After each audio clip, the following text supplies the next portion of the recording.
Hello everybody, it's Lazel here again with another video, and I hope you all are having a good time and you're ready for some discussion stuff, and you bring a lot of time because this video is gonna be a bit longer because I want to talk about a topic that a subscriber of mine asked me about. I was really happy when this question came up because he asked me about army formation. And I thought a lot about this because I I want to I'm not gonna be like, yeah, you definitely need to say like send like this and this amount of infantry and this amount of archers or mages or stuff like that. I want to talk about different situations where you can bring in a formation.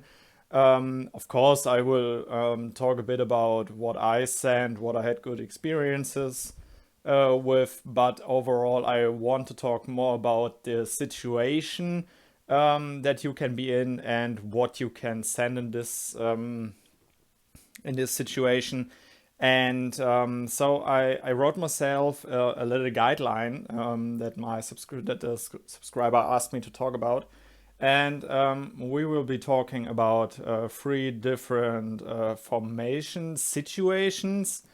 And sorry, the first one is going to be if you're going for an SOS. And then we are also coming to team attacks. And then finally, we will come to defense. Just wanted to point out again, these are my experiences, these are my opinions. You all can see things different. I'm really always open to discuss stuff like that. So if you see something different or if you made other experiences, let me know down in the comments and let's have a talk about it. I think the formation is a very interesting thing. Because especially in team attacks, I know that there's something very interesting, but I should stick to my guideline. So I want to start with SOS. And when we are coming to SOS, there are a few ways how SOS can be used. I'm sorry if the video footage is a bit boring now for you, but yeah, it will change in a few.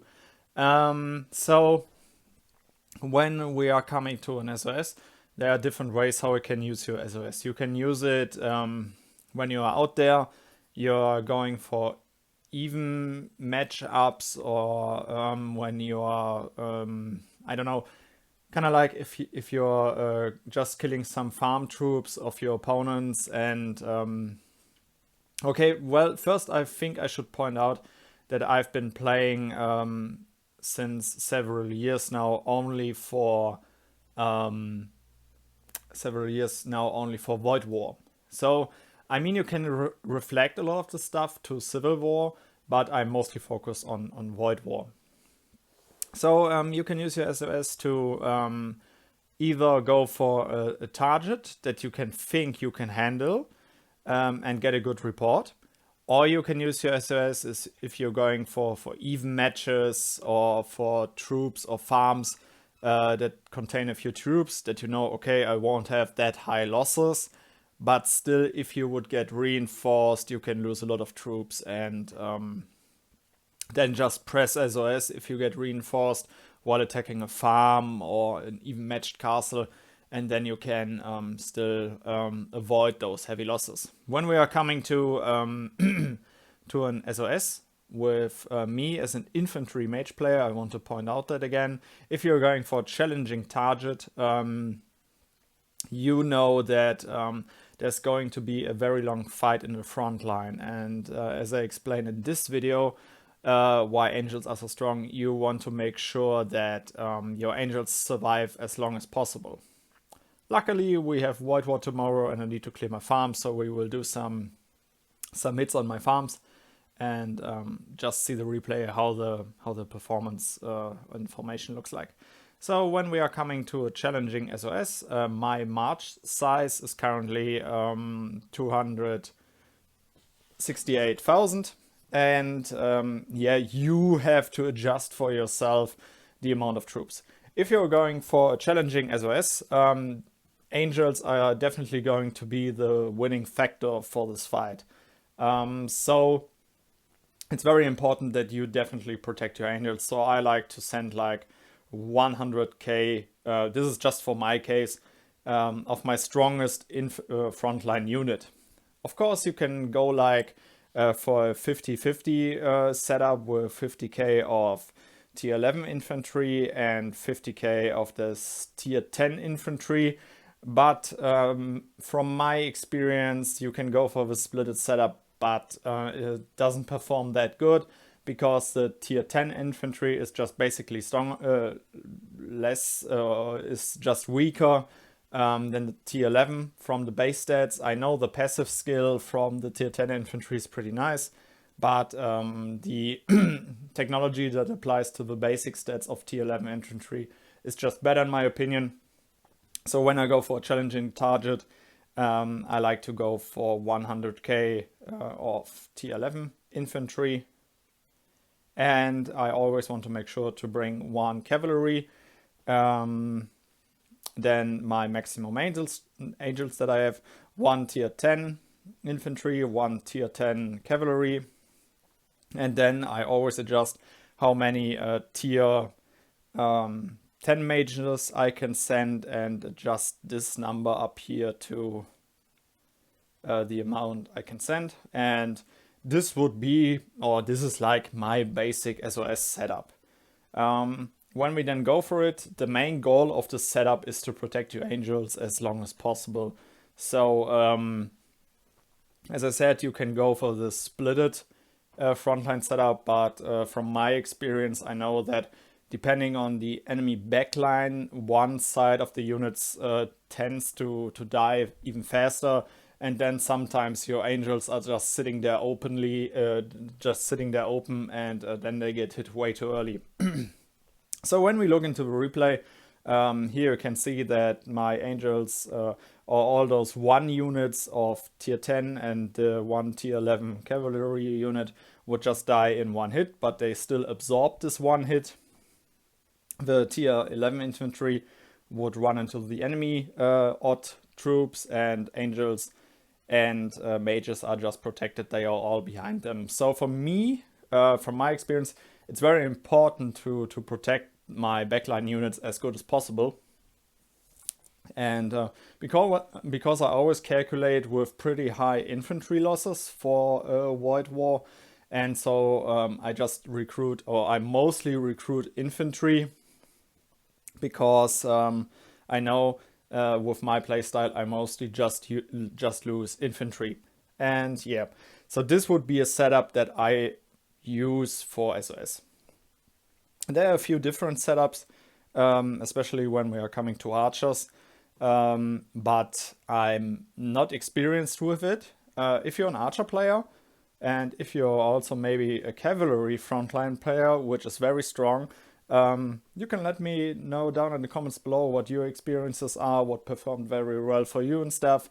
But for me as a mage infantry player, it's just very important to have this very high HP frontline that protects my angels as long as possible, so they can shoot out as much sacred flames as possible.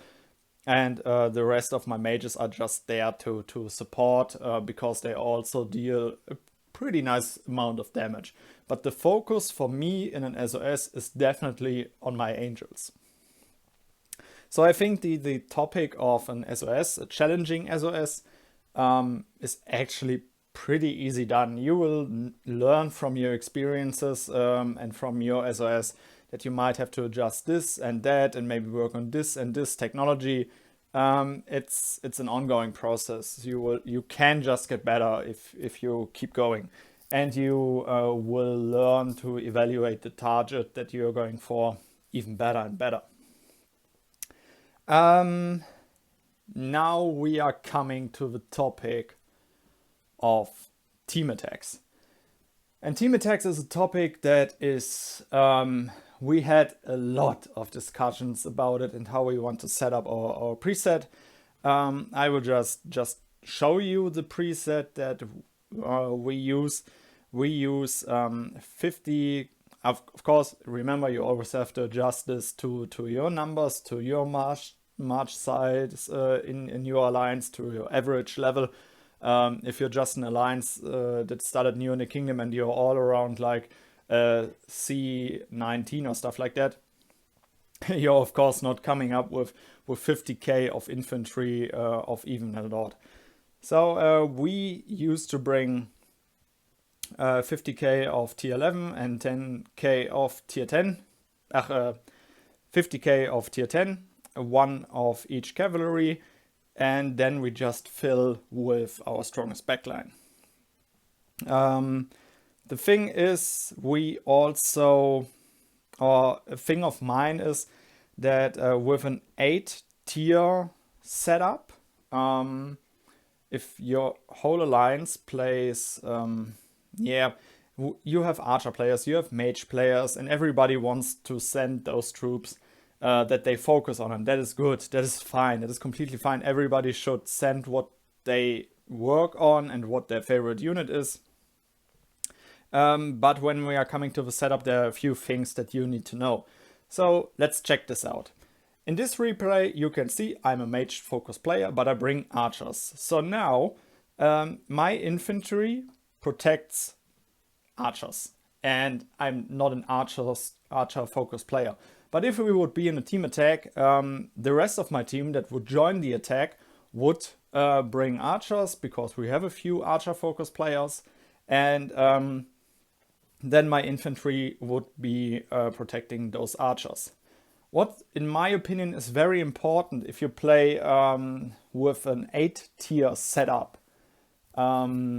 especially as first hitter, because you provide the setup of the army for the rest of the people that join a fight. I think that if you do it like that, you as a line should focus on bring an even amount of troops in your setup, because I've experienced a lot. We have a few archer players, but the majority of our alliance is mage heavy, or is just mage heavy. So, and I've experienced hits when we all sent our amount of infantry, our archer players joined, and we had, like, let me say, overall 500k of archers that were protected by around about 3 million infantry. And on the sides, we had our mages sitting completely open. And due to the fact that we are mage heavy, we had like 4.8 million mages sitting like on the outside, completely open to flank. And we had reports where I lost more mages than infantry because we got flanked. So what is flanking? If you see this march, you will see that cavalry hits cavalry, and then troops or mages usually move a bit more forward, and it can happen that mages then start to hit infantry after they have hit the first cavalry they see.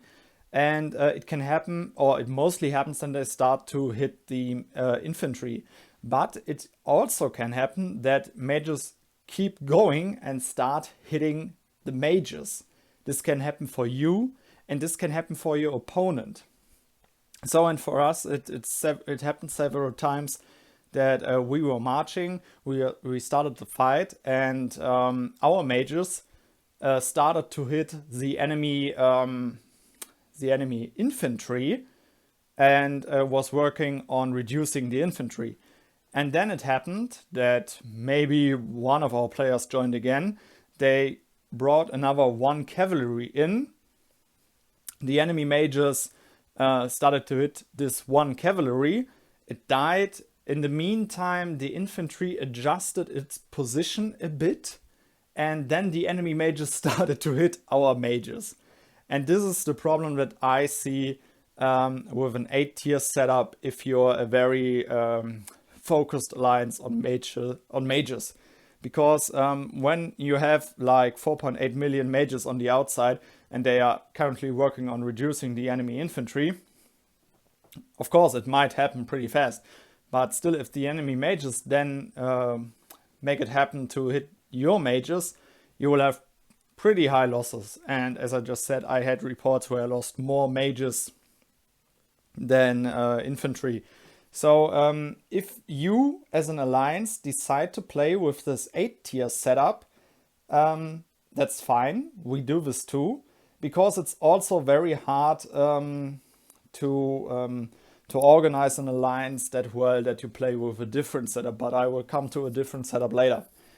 And for me, as a tip, in this setup, you can see I use it. I use the 8-tier setup when we are coming to team attacks, but I split my troops. I always bring my strongest backline units, but I split them. I also bring tier 10 mages, because I think when all players or the majority just sends tier 11 mages and the opponent gets reinforced, and you can see that they bring just one cavalry as reinforcement, or one cavalry in addition to all the other troops that they bring as reinforcement, and you see 4.8 million tier 11 mages shooting at that one cavalry that just joined, and maybe it also has the dodge skill and dodges his attack. You see like 4.8 million tier 11 mages bashing into just one cavalry, and that's a total waste of damage. So what I recommend is when you play with an 8-tier setup, try to split your backline more, that you can rely on several damage sources way better. And this is what I would recommend if we are coming to an 8-tier setup. Yeah, that is actually what I wanted to say about an 8-tier setup. And now I'm coming to my personal favorite setup. It is risky, there's a lot of discussion about it, but I love it because I really like how the army performs. A friend of mine and I, we prepared a few hits on my farms, so you guys can see it in a replay. Yeah, it kind of wasn't really able to make a good video or a good report for the tier 8 setup,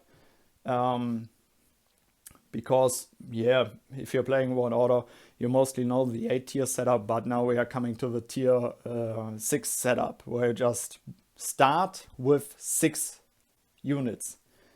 And yeah, I'd say that I better get right into the report. So to avoid the problem that I've described with getting flanked in an 8-tier setup, can be solved if you bring a 6-tier setup. You can clump all your backline units behind your infantry, but this requires a bit of skill, and it also can be a bit risky. We did a few hits on my farm. You can see I had like 200 troops of everything, but not for cavalry. And my setup was I got 100 of both infantry units, 1 cavalry, and 100 of all mages, and just 1 angel. So then I asked a friend of mine if he can help me, and he got the similar setup, but he got no mages, he got archers. And when you hit first, let me show it to you. When you hit first with a 6-tier setup, you all probably know how army formation usually looks like. Archers are basically always behind your infantry, and on the outside you can see the mages. But if you bring no archers to a battle, you see that the mages are behind the infantry and are protected by the infantry.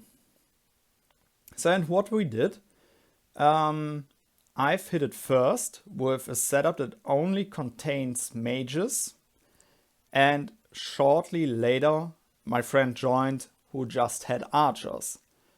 And if you do this, the archers will try to get to their usual spot where now the mages are. but they will clump there together. You will see now in the report, I will start with this one, because in this one I didn't bring my pet. And later we will come to the problematic about it. So here you can see I've started first and he joined, and there you can see that the archers jumped to their location, pushed the mages back a bit, and but you can see that those 4 units are now way more focused to the center of the battlefield, and so you can pretty well avoid flanking. And so yeah, this is why I love this setup so much. It's like, I think it's like an arrow that just pierces through the middle and then works its way to the outside and causes the highest damage.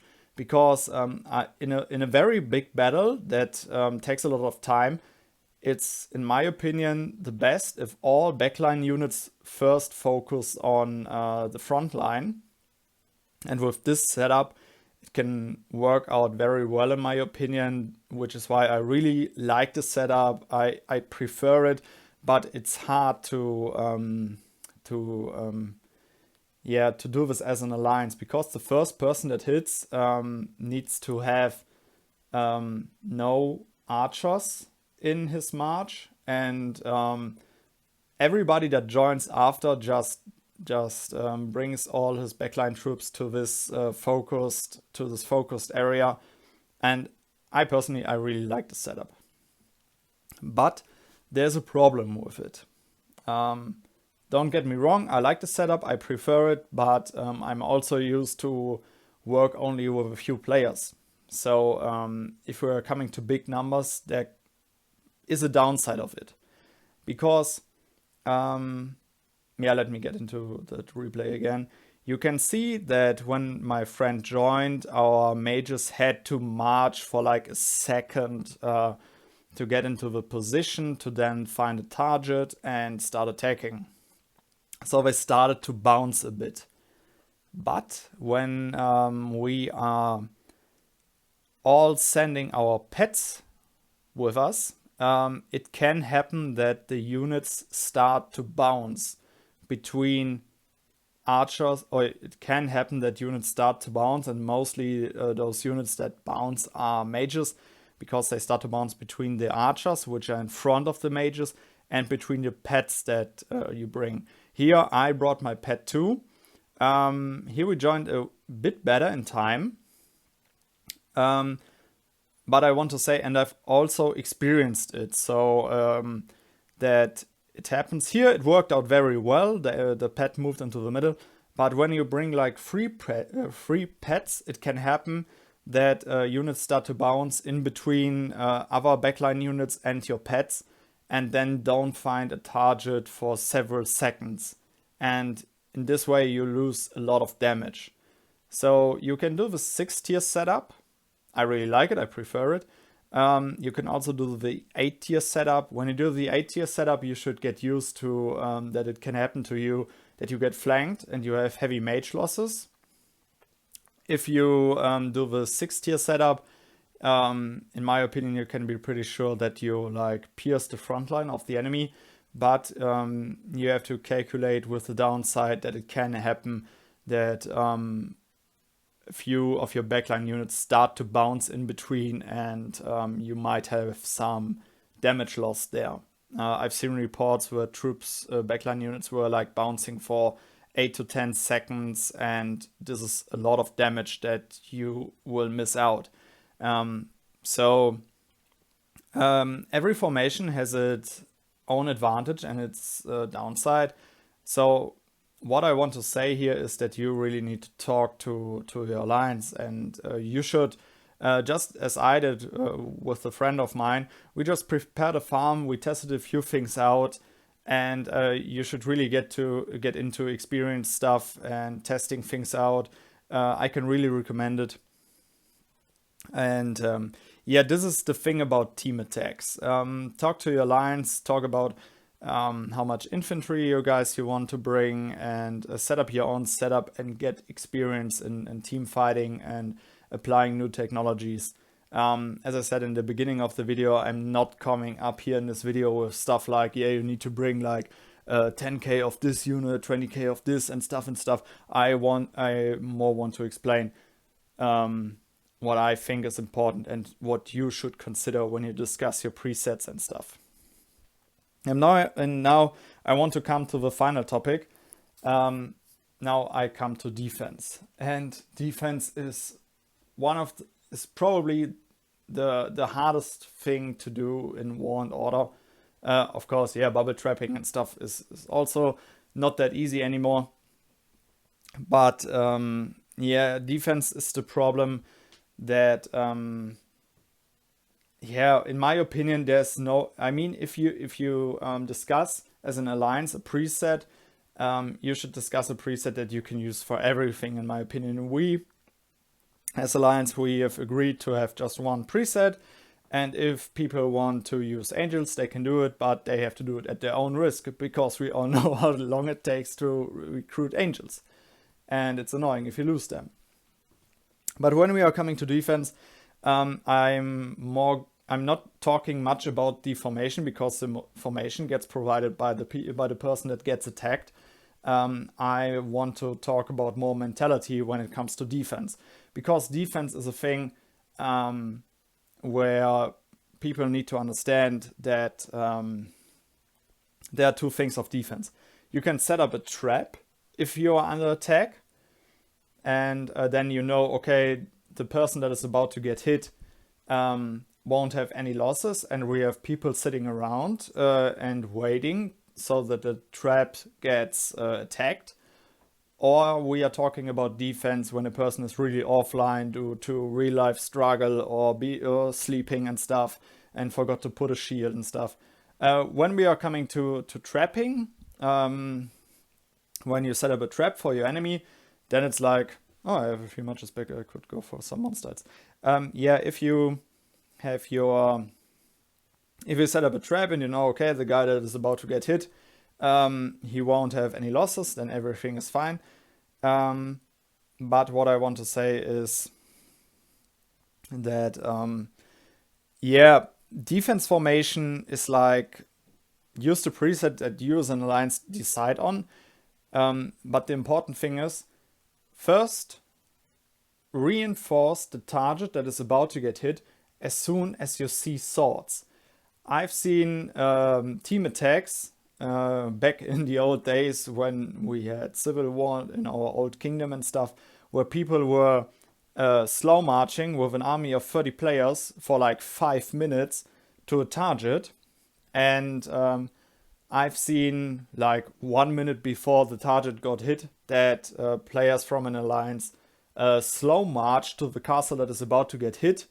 And of course, in this way, you scare the attacker, because the attacker might think, okay, it's just one guy that reinforces, we can still take on this guy.